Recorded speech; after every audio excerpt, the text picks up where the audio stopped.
there's all these stories about, guys over in Macedonia who are running these fake news sites. Number 24 is Content Farms in Macedonia. Бидејќи ако се направи грешка, таа ќе биде кобна. Нема враќање назад. So Europe need to remain more sexy lady in the world. Ајде, мајката!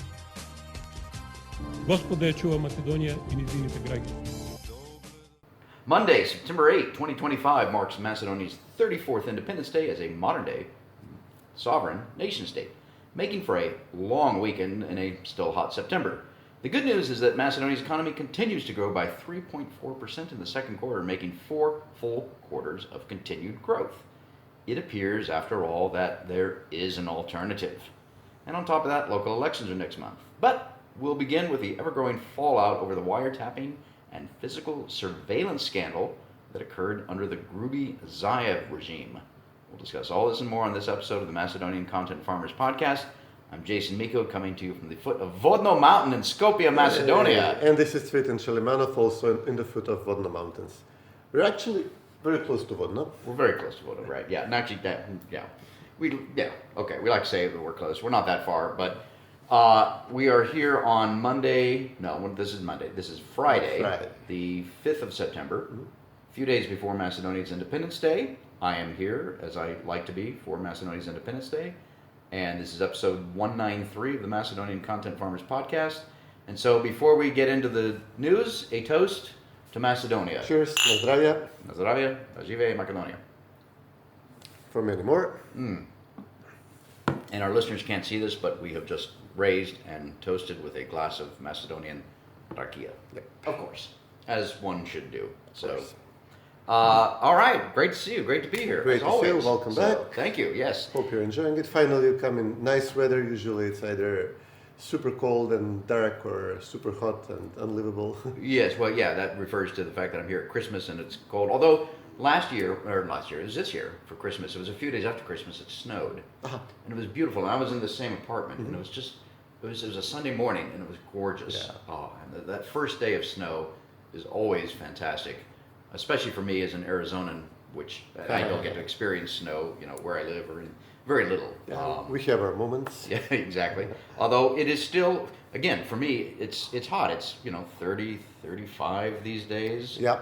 And it's humid, and I'm from an area of dry climate. This is not humid. Sorry?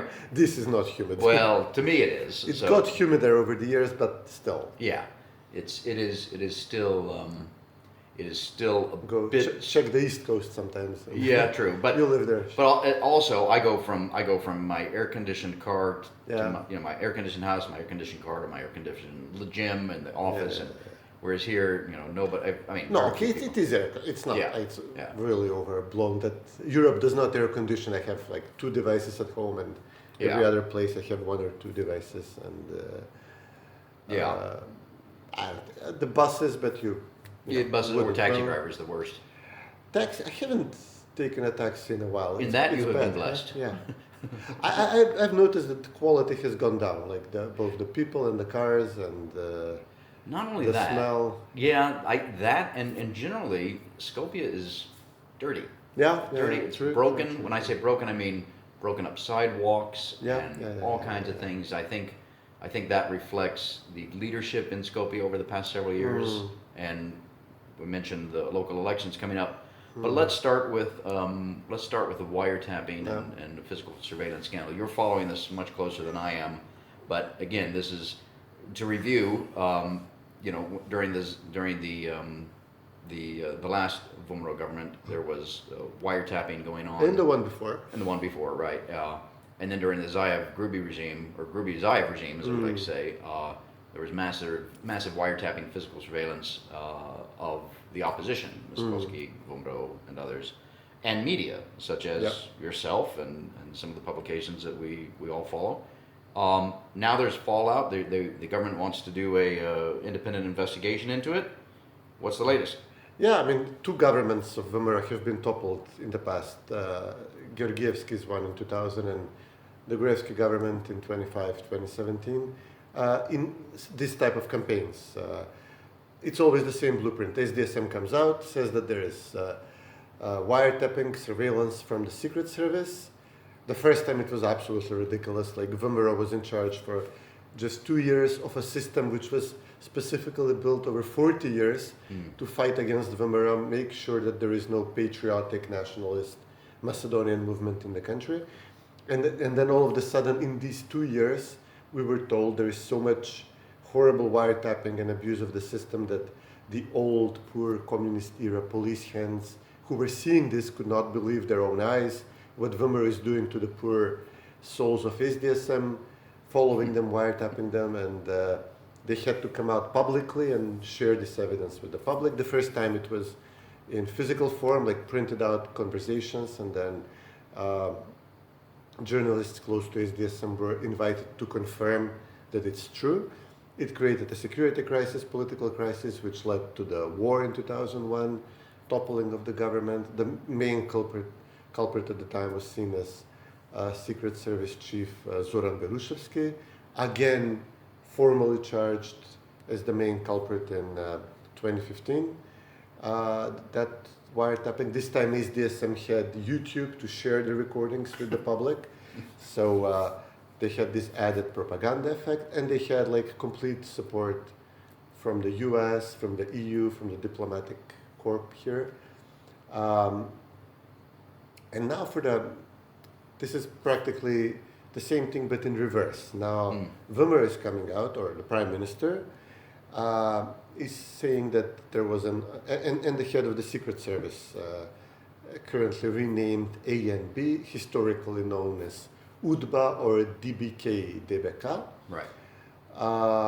That they conducted an internal review of their work for the duration of the Zaev regime, Zaev, Grubi, Ahmeti, SDSM Duev regime, and they have concluded that the system was used to wiretap, and or they're still not clear on is it wiretapping or more like physical surveillance, or probably both, of Christian Mickoski, the Prime Minister, while he was opposition leader. Alexander Nikolovsky, Deputy Prime Minister, he came out and said, I was also under surveillance. A number of journalists, one of them Lyubcho Zlatov, owner of Radio Leader, he's discussing this extensively, that he was under surveillance. He was actually shown evidence that this was going on. Another journalist, Landov, who was like close to SDSM, but then did a number of critical reports. I don't think he came out publicly to confirm this. And then eventually one outlet which covers security issues very closely, Netpress, they came out and said that they, and also two other critical outlets, Republika, where I worked for a while, for a long time actually, and Kurir, were also under surveillance, and we're still waiting for more details on this. And also that they were placed probably under coordinated financial review of their ownership and finances. But these are all media outlets that would be very critical of Zaev. Right. So this is where we stand right now. Right. You talk about physical surveillance, and the images that immediately come up to my mind are the Cold War, spy versus spy, of people in trench coats following people down dark alleys and collecting the cigarette butt as they throw it on the ground, and for DNA and things like that. That was routine here in Skopje. Yeah, during this time. So communist times, but they continued. I mean, we generally assume that when you sit down in a cafe and then somebody sits down and is just looking at his phone, not doing, or reading a newspaper, not talking to anybody. Well, this is, when I first came here in '96, as an American, we're happy to sit down alone and have a coffee and things like that, and everybody would look at you strange. Weird. Exactly. You are a spy. And it's just kind of from a cultural standpoint. But the whole physical surveillance thing, again, just goes back to, I guess it's efficient because they did it. It was efficient for them, and they got what they needed. It gets you pictures. At one point, they tried to make a huge scandal under COVID that Mickoski was allegedly going to some gym to exercise. And then they took the recordings. Okay, they took the recordings, I guess, using the COVID regulations. But yeah, this is...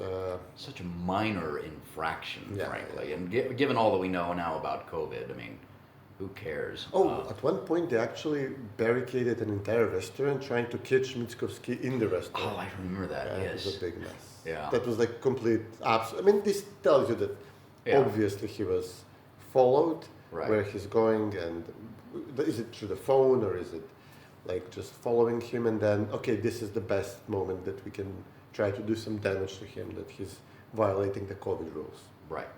Now, you were mentioning the how the Gruby Zaev regime would put this on YouTube and things like that. Yeah. I think I'm guessing, and tell me if I'm wrong, the difference here is, so the current government wants to expose this, but they want to do it through a proper legal process, and they want to use the judiciary and the tools of government to expose it correctly without trying to. Yeah. I mean, Zaev isn't in the country, from what I understand. Gruby is nowhere to be found. Zaev's in Abu Dhabi or somewhere. Dubai, okay, building gigantic apartment buildings with his ill-gotten gains, and again, Gruby we don't know. So they're not gonna come back here to face the music, so to speak, if that should happen.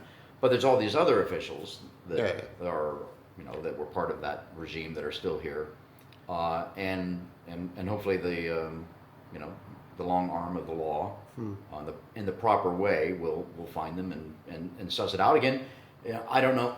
So the United States, we're under English law. Europeans are under continental, I guess, Napoleonic law in a way. And in the U.S., you're innocent until you're proven guilty. Yeah. I'm assuming I'm not a legal scholar, but it's the same way, same thing. Yeah, you're innocent until you're proven guilty. Okay, fair enough. Let's present the evidence and then let the courts decide. Yeah, the problem is the ANB practically its current leadership wants to disclose the stuff, and they did their own internal review, and now they sent this to the prosecutors. But the chief state prosecutor, Ljubcho Kucevski, was apparently the prosecutor who was approving these wiretaps, because the Secret Service has to go to a prosecutor, and then he has to go to the Supreme Court. All of this was obviously tainted with political appointees from SDSM and DUI. But now the prosecutor is supposed to investigate his own wrongdoing, which is less than ideal. Yeah. So that's one issue we're facing. SDSM is coming out saying, okay, we release the evidence the way we did. And generally people on the Vimera side are saying, okay, we're not doing this for propaganda purposes. We're not trying to do the same thing you did in 2015, like shock the public. It's a review. We have the evidence in the security service. It's both reports from physical surveillance, which I guess put down on paper and submitted to the archives, or you can do forensics on the machines that are used for wiretapping, and you can determine who was actually wiretapped and for what reason. So they say, okay, we can go to the parliament. There is a commission for oversight. There are members of parliament. It's always run by a member of parliament from the opposition, and always when we don't want to find out stuff, and this is so practically it's at the moment it's a DUI member of parliament who, for his nationalist, possibly criminal background, is not given a security clearance, which is pretty normal with the DUI people, because many of them were guerrilla fighters. This one was not, I think, but still, I mean, easy to find a lot of issues with him. So he is now saying, well, I can't convene the commission because I don't have the certificate. So he's trying to drag it out. So now we can go to the Speaker of Parliament to convene the session instead of the head of the commission, and then we would have SDSM members of Parliament who have clearances sit down. They would have like people from the A and B come and present what's found out, and then we'll probably confront the Vimera and the SDSM members of Parliament, one of them saying, this is, obvious political abuse of the system, and SDSM people will try to find an explanation, try to defend the very horrible communist era police hand who was appointed to run A and B under Zaev, Viktor Dimovsky, like person well known to have spied mostly on diaspora Macedonians from Bitola region where he lived. He was head of spying on the Macedonians in, so Bitola people were like many in Australia, some in Chicago, you know, the US. So he would recruit their relatives, spy on them, what's, you know, if they're preparing, sending money, funding like Vimera style organizations or through the church, what their activities were, like this type of person, unrepentant, unreformed, like communist Yugoslav era secret police person. So yeah, SDSM will try to protect him. They have already said what their excuse will be. They will try to spin it around. They will do a Russia hoax. Right. So they will say that, well, we were not spying on Mickoski, but we were spying on Russian agents or businessmen with Russian ties who Mickoski was contacting. And we still don't know who will be the excuse, but they will say that some person that Mickoski called, you know, we were spying on this person and we caught, just like Trump was, like his entire administration was spied on and many put in prison for these alleged Russian ties. So this will be their excuse in our case as well. And yeah, they will try to say, oh, well, we're following these people for criminal corruption reasons. And then it's very possible that there are personal conversations caught up. So this is why SDSM says release the information, or it's very likely that SDSM people will leak. And because we're sure that they did not keep this material in the secret police, that they have taken it out. Somewhere, well, they have. I mean, this is how this party was brought into power, by taking documents out of the secret service and using them for, you know, taking out the salacious personal information, editing up, mashing it up to make it, you know, for maximum propaganda purposes. So they will definitely defend themselves this time in the same style as well. Right. What's the timeline on this investigation, or is there one set? I mean, internally it was completed. Like they did the review. I assume that they looked into the machines as well. To have the head of the service, who is a young person but very professional, since day one, SDSM was attacking him relentlessly for like bureaucratic reasons. He can't be appointed because he took his English exam during COVID and everything was closed down here. So he took it in Bulgaria. Like, oh, well, since he went to a Bulgarian IELTS or, you know, English is a second language, right? Then it must be sus that he doesn't speak English, or like. And for months, like all the SDSM media outlets were drumming up, this is like a huge scandal. We'll inform NATO of this. This is the reason why, because he was personally dismissed from the service by SDSM because for political reasons. It was literally stated in his. SDSM fired everybody in the old secret service, and Bojan Hristovski, the current director, was an agent. They fired everybody, and then they would rehire everybody from the service, but after a review whether they're politically in line with NATO and multiculturalism and, you know, accepting the name change and all this. And his father is like a prominent protest organizer against the name change. So they literally put this in his refusal letter, and it was leaked to the press, and they tried to arrest Zlatov, this journalist who is now, you know, obviously under surveillance because he reported on this, that the agencies filtering the agents for ideological, political purposes, refusing people seen as overly patriotic Macedonians, right? For a secret, can't have that. Yeah, apparently not. So, I mean, it's completely the root of all evil is this place, like anti-Macedonian, working against. I mean, one of the funniest things is that years after Yugoslavia fell apart, they still had a department of investigating Macedonian extremism, and we have the ultimate form of Macedonian extremism embodied into an independent nation state which seceded from Yugoslavia, and the Secret Service that was supposed to prevent this continues unreformed and still has a leftover department to prevent the establishment of the country it now serves.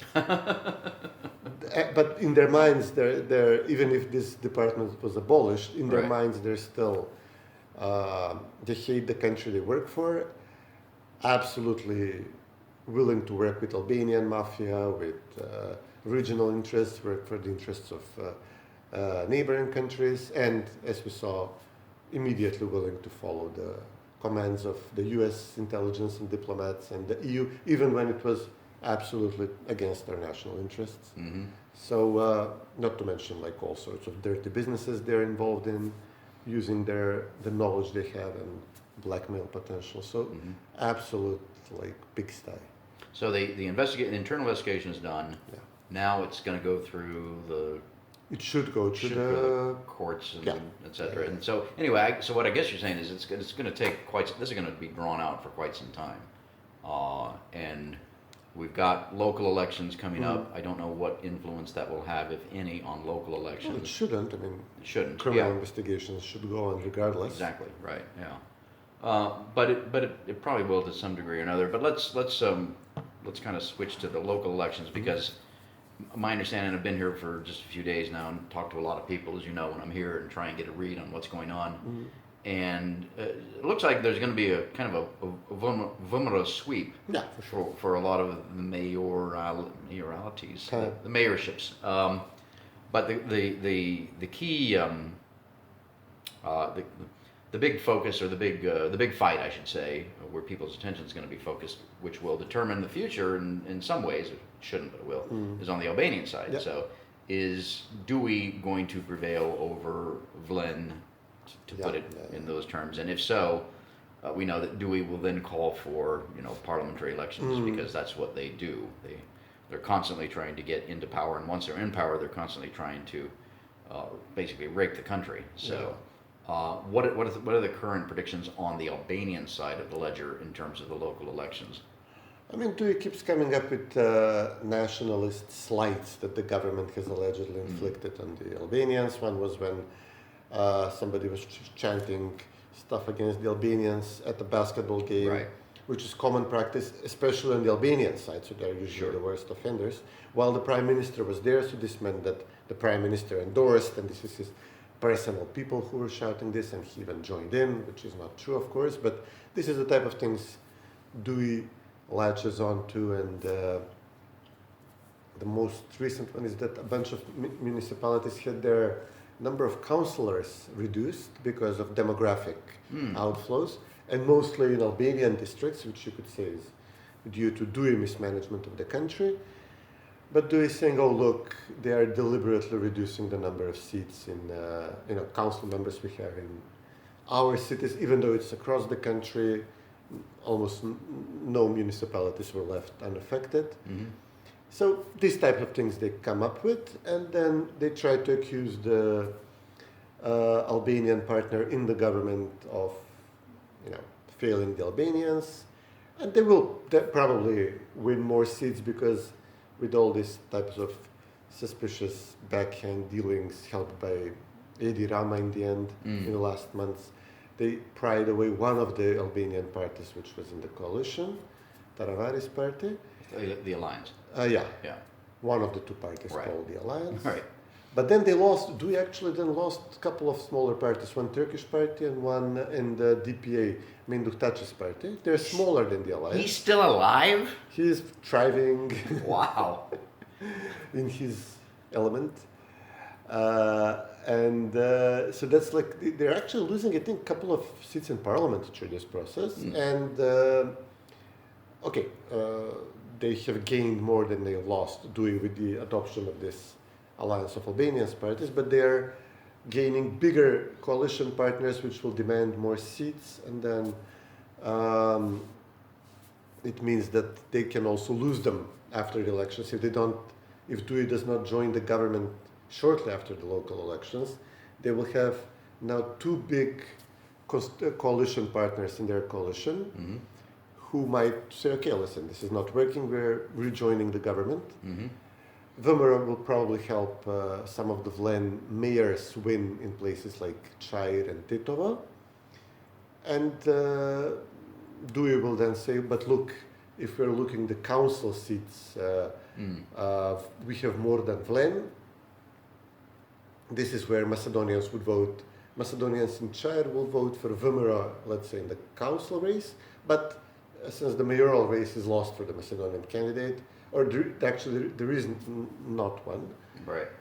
So they will probably vote for the Vlen candidate to help their coalition partner. In exchange, probably get like the head of the local council to be ethnic Macedonian. Mm-hmm. So that's usually the power sharing agreement. So Dewey will say, look, if you're counting the councillor votes, we lost the mayoral seats, but we won the council, but it's like, they will probably, they can potentially lose Kičeva, which is very important for Dewey. Mm-hmm. Vomero is running a candidate, and Vlen can't support Vomero very publicly, but they will probably support them for the mayoral race. And then Dewey loses, a major seat. They have already given up on Struga and Gostivar to their coalition partners, which they can lose after the elections. Dewey will win some, but they can potentially lose more. Right. Well, I hope that if in the overall balance of things, if Dewey wins more mayorships and council seats than Vlen, and like I said, they'll call for parliamentary elections the day after. That the government, of course, will resist this, and that the internationals will stay the hell out of it because they don't need to be involved in it.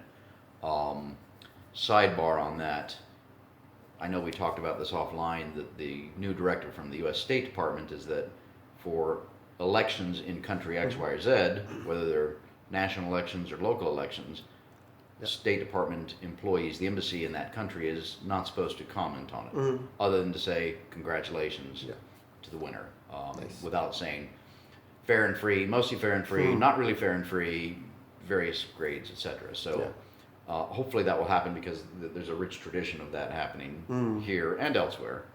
But it's always, I don't know if this is, it's not cultural. It's hard for me to get my mind wrapped around it as a conservative.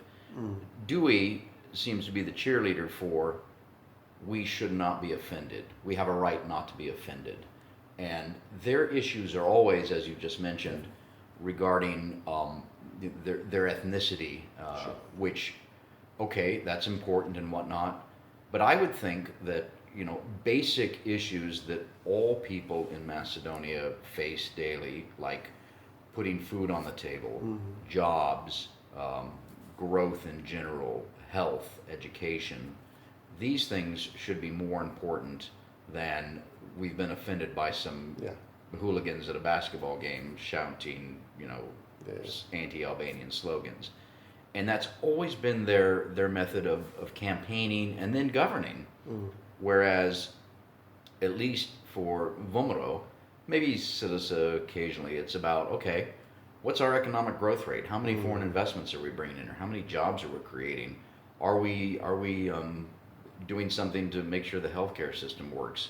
Are we doing good by our children in the schools? Are we creating infrastructure projects that make life better for all of Macedonia's citizens? And Dewey just doesn't seem to ever talk about that. And the closest they ever got to a real issue, quote unquote, was a couple of years ago on the whole green thing, which fell flat on its face. No, they just used it to shut down a chromium smelting plant near Tetova, accusing it of pollution, even though there are myriads of issues with the city itself. But because the plant was hiring Macedonians, so this is how what they it's always screw the Macedonians. That's the point. And to be the worst thing of all, I mean the hopeful thing, but also the one where we can lose stuff, is that both under Gruevski and under Georgievski, and now the right-wing Albanian partner, which is DPA then, Vlen now, which is DPA was like significantly influenced by American conservatives who would come here and work with them. Mm-hmm. They would be like, they would be patriotic nationalist Albanians for sure, but they would be also eager to do like reform stuff. At the moment, we have a very energetic healthcare minister from Blin, who is trying, well, at least appears that he's trying to do stuff, not just the usual Albanian stuff like we need to hire more Albanians. We Albanians have been Disrespected. slighted. Blah, blah. Right. So they, especially under Gruevski, we had them for 2 years time. They had stellar healthcare and education ministers from DPA. So yeah, it would be tragic on a number of counts if the normal Albanian parties are outmaneuvered again in favor of this corrupt and nationalist movement, whose ties now with SDSM, with especially this backlog from the security services on the SDSM part. They've given up. I've discussed this in past podcasts. They've given up on winning even in Strumica, possibly even in Skopje's Centar district, where there will be like 2 SDSM aligned candidates fighting each other, and one VMRO, or actually not VMRO, but VMRO supported candidate from Znam. So it's possible that VMRO through Znam wins even in Centar. They've given up on this. SDSM have given up. Maybe they will score some smaller municipality here and there, but all they're doing is trying to help DUI win as many seats as possible, and then present a political crisis for VMRO, and then maybe are back in the government, and then undermine the government from within. That's the whole plan. Right. Yeah. It's always to get back into power so they can steal things and enrich themselves. So I guess we'll see that. Again, we're recording this on Friday the 5th. Local elections are the 19th, so we're 6.5 weeks away or so. Yeah. And are there 2 rounds? There's 2 rounds, right? 2 rounds for the mayors, Right. unless you win by a huge margin in the first round. 50% plus 1? Something Or, like yeah. that. And then First past you the have to have and the councils, it's just 1 round. On the 19th of October, the council is formed. That's it. Okay. Is elected, Right. and then for the mayors, we'll see. There is an issue now. We were talking before we started recording. It's obviously dirty, especially for somebody coming from a first world country. It's noticeable. We have a big issue this past few days with air pollution in my part of Skopje, like in Aerodrome, from an old dumping site. At least, there is a lot of speculation because we also have a cement factory in this part of the city, which the city was built toward the cement factory, so it's been growing towards smartest idea. Right. The big, the regulated dumping ground is also broadly in that direction, as well as the old chemical plant, which is seeping into the ground. Yeah. Chemicals, and also had a fire years ago, which was an issue. But there is a smaller dumping ground near Vardar, which keeps catching fire in summer, and this is people were even woken up at night from the plastic smell. And then obviously SDSM and kind of Colored Revolution, SDSM aligned groups, environmental groups are jumping on this, and it is a huge issue, of course. They're saying, oh look, the government is poisoning you. Protests are being organized in this part of the city, so they're trying to score political points. On the other side, people are saying, okay, maybe coincidental that this place caught fire just before the elections, and these guys are ready to strike protests. But yeah, there are many issues, legit issues.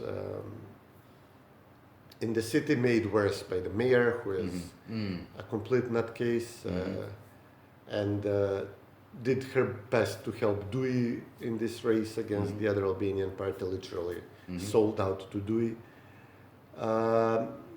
So yeah, there are. Yeah. This is the big issue in Skopje at the moment. Yeah, I mean, as a conservative, I mean, the root word of conservative is conserve, and combining that with those of us who are believers, if God said to Adam and Eve, "Be fruitful and multiply." He also said, "The earth is yours to take care of." And so, both as a believer and as a conservative, I certainly don't dismiss environmental issues. I think it's important to address those. And then, as a capitalist, I think it's important to manage those because you need to sustain a proper environment and a proper balance between the environment, what is needed from the environment, and what is needed to protect the environment, and business in order for prosperity. And so we often get a bad rap from our friends on the left that we're just rapacious capitalists that want to tear the earth open and destroy everything, and that is the furthest thing from the truth. So, but our friends on the left, I think, take it too far, like the Greta Thunbergs of the world that will go into the Western Europe and say, how dare you? How dare you steal my childhood? And yet, is she going to set foot in parts of Africa, China, India, and look at the pollution there and scold them? Of course not. No, because what she wants to do and what people of her ilk want to do is destroy civilization, especially Western civilization and capitalism and everything else that goes with it. So anyway, that's an important issue, as you brought up with the elections, as we started off talking about, my observation, how dirty Skopje is. The Vomero candidate for Skopje is, let's say... Georgievski. He's the mayor of Kisela Voda, like a working class neighborhood. Yeah. I hear he's a good guy. Yeah, the usual Vomero style, like getting things done. Good. Because this is like the former mayor, Koce Trajanovski, is now the guy who is really speed running all the roads which were blocked under, the national roads which were stuck under Zaev. So now... You mean the highways? Yeah. Well, we call them expressways or magistralne putništva because they're not full highways, some of them, but yeah, I mean, they're having huge results along with Alexander Nikolovsky, who has this department. So yeah, again, under the new mayor, they were saying like we'll build, they say we'll put to use the existing railroad to start running city trains from parts of the city which are covered by the railroad. We never did this. We never had like some kind of like a light rail system in the city. So this will be one thing, maybe buying new buses to, and there's hoping that they will reduce city traffic by building this strategic project of a high-speed rail that will connect Veles and Kumanovo on its way to connecting Serbia and Greece.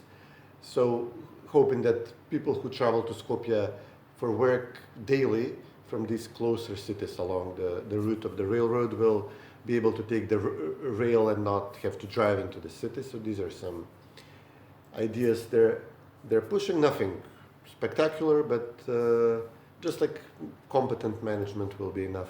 Competent management would be fantastic. Starters. And not only because, as I look here, my memory was jogged, Skopje is the European capital of culture for the year 2028, which means, I mean, I love seeing tourists, walking on the Pocesna and things like that. And I think that's fantastic, and it's good for economic reasons, for many other reasons. But if we're going to be the European capital of culture in 2028, it's now 2025, so we got 2 years and a few months. Skopje has got to have a major makeover in terms of infrastructure, in terms of just getting the bloody garbage off the bloody streets. So many things to make it look and leave a memorable impression. People are going to, I've got family that are thinking of coming here, maybe sometime next year, and I'm worried about putting them in an Airbnb in the center of the city because they'll have to get out and walk along the streets and see all the garbage and things like that. I was thinking putting them in an antiseptic hotel on the Pocesna where it's not quite as traditional and local and whatnot, but at least they won't see all the crap around. So no, I'm sure the mayor was sabotaging this as well. As is her modus operandi by now. It's very possible this will be taken away from us because, I mean, I'm sure for years now she should have had people show up at the meetings, and the government can quickly build the universal concert hall if that's one of the requirements. But Although we're not that far from it, it's just down the street, and it's still just a skeleton. When the fire was it? 2 or 3 years ago? A couple of years ago. Yeah, and it's still just sitting there. Mm. It's owned by the city? I think it's between the culture ministry, the government, and the So it's city. government. They were giving It's not it private. to each other. I think the culture ministry took over the reconstruction from the city, Yeah. and then they burned it down. It caught fire during reconstruction with the materials in flammable. It was a huge fire. It was really, really. I think I was here when it happened. I can't remember, but anyway, yeah. So, Yeah. anyway, so yeah, and that's all tied in again to what we just talked about, the local Yeah. elections and things like that. So, I mean, the big thing, as you said, capitalist and preservation. The big issue, the big push here is that the government has negotiated with a Turkish company to build several gas-fired electricity plants, which will, as byproduct, provide warm water. So, one of them should operate just for the warm water. Should operate in Bitola using the Reg Vitola, which already pumps out like coolant water, which is warm, to the city. It's an old plan just to pipe it to the city, and but then you have to build like the capillary network. And then we have a Russian-owned gas-fired plant in Aerodrome near the East Gate Mall, and then the Turks would build another bigger one, I guess with Azerbaijani gas. So that's the plan, to heat the city, and then maybe build another in Skopje or in some other city in the country, like just like a location to burn the gas and then supply the water to the city. And we're assuming that a big chunk of the wintertime air pollution is due to that's always the worst. People burning wood and junk for heating. But also we have these types of air pollutions, like the cement factory and now this dump site. So yeah. Well, turning back to what we started with on Independence Day, which is coming up. A friend of mine the other day asked me if in my nearly 30 years of being in and with Macedonia, I had seen it developing in a positive direction, obviously. And my answer was yes, because I've got this historical knowledge of what it was like when I first visited here in 1996 and what it's like today. And yes, things have gotten better. Sometimes the change seems to be glacial, but it is better. And I did a podcast yesterday with another friend of mine, and I said, one of the things that folks need to do is to be hopeful. And there's a difference between being hopeful and being optimistic. Optimism is just sitting back on your couch or your chair and thinking that things will get better. Hope requires, it's a demanding virtue. It demands that you do something. It requires personal agency. And everybody, regardless of their position or status or class or ethnicity or anything else, as long as they're physically able, can do something positive for their neighborhood, their city, for the country, etc. And so I remain hopeful, and I hope Macedonians, as we celebrate Macedonia's 34th Independence Day as an independent modern-day nation state with very long roots back into history in the mists of time. But it's my hope that Macedonians would remain hopeful and then would do something that they can do instead of just sitting back and complaining all the time, which is one of the things that drives me crazy. So. Yeah, many people do a lot of stuff like starting businesses. We have like a renaissance in manufacturing and then